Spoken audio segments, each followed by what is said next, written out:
This is a demonstration of how to set up a very inexpensive awning for your SUV. This was inspired by Tristan over at SUV-Rving on YouTube. First, you must have a roof rack or basket.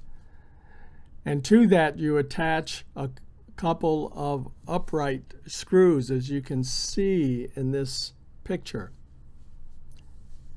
Then purchase a very inexpensive tarp from Walmart or some other place and attach the grommets to the screws at the top.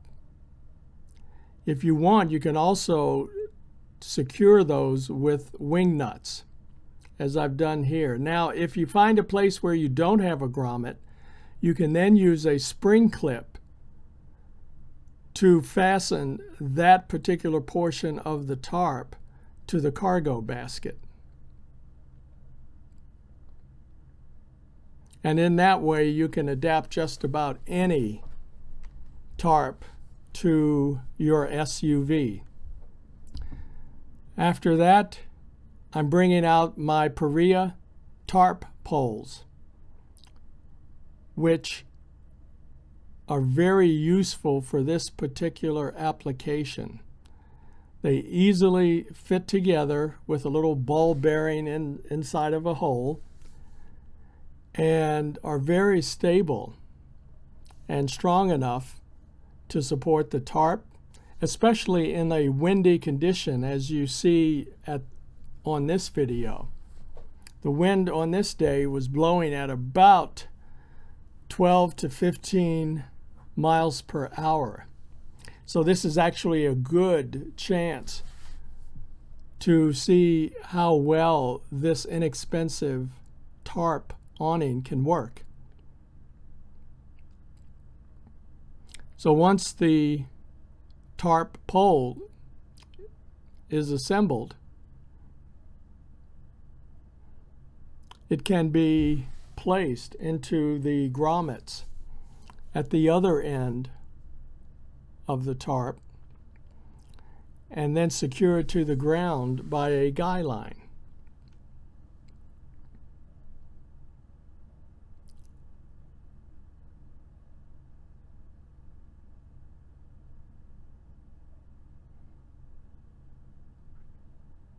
So I'm placing the first pole in place. I'm using paracord to secure it to the spike on the tarp pole. And then I will secure the other end of the paracord to a stake that has already been placed on the ground. And one thing I wasn't sure of, but it seems to work out pretty well, just using one guy line can stabilize that first pole while the second pole is being placed. And as you can see, there's plenty of wind during this demonstration.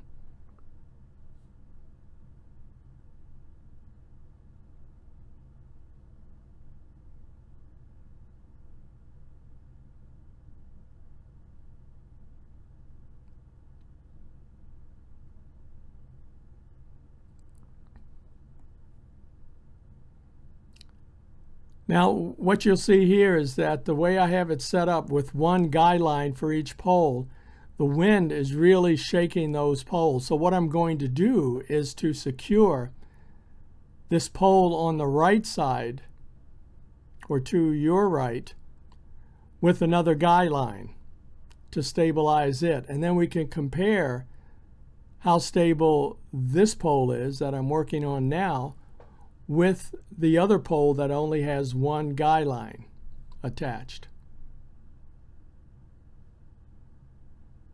Also, if you're worried about how the tarp is flapping in the breeze, it is still providing more than adequate shade below.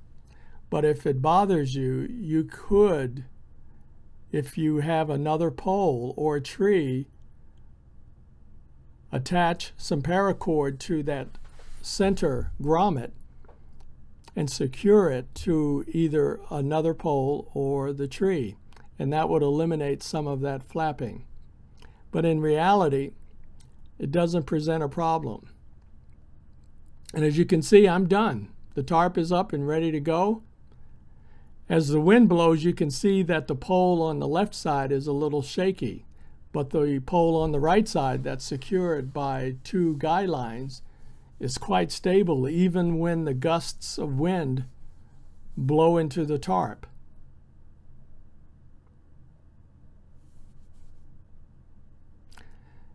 And as you look down on the ground, you can see the sun was near high noon. The Jeep would only afford about a foot of shade, but the tarp extends that shade out for approximately 5 feet.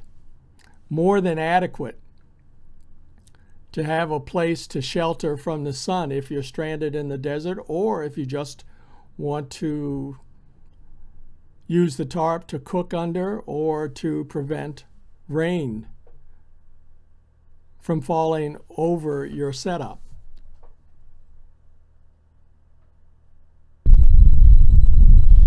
Here's an example of the sound of the wind, as well as how you could place a seat right under your shade. And believe me, it was about 10 degrees cooler.